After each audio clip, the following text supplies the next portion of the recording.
always tracking, always alerting. This is Next Weather.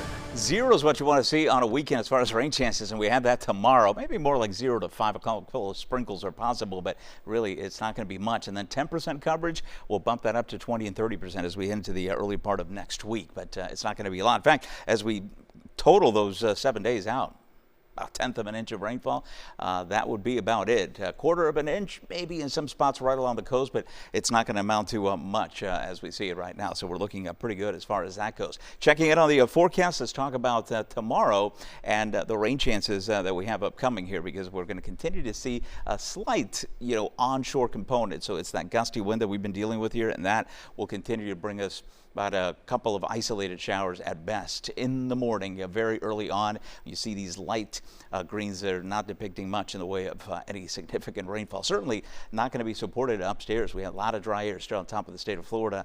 Even on Sunday, when we increase rain chances a little bit, by then we'll still have minimal coverage. Until we get to Monday, then a little surge of moisture coming in. That coincides with an uptick in the humidity as well. You're going to feel it. It's going to start getting stickier for next week. We've had fantastic last several days with very little moisture available, and so those dew points in the 60s, and it has felt refreshing, particularly through the morning hours. High risk of rip currents, that continues for tomorrow.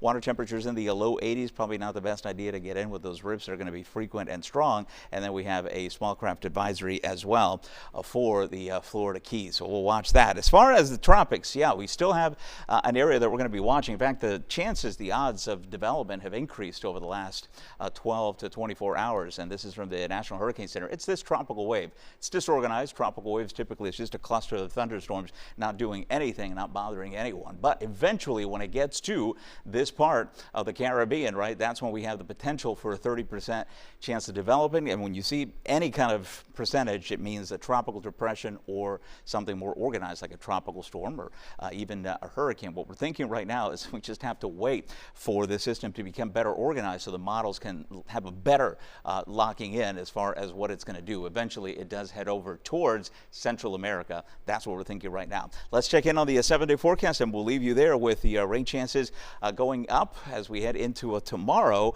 For the rest of the period, we're looking pretty good here with temperatures back in the mid and upper 80s. Get a little more humid, feeling more like 90 by next week.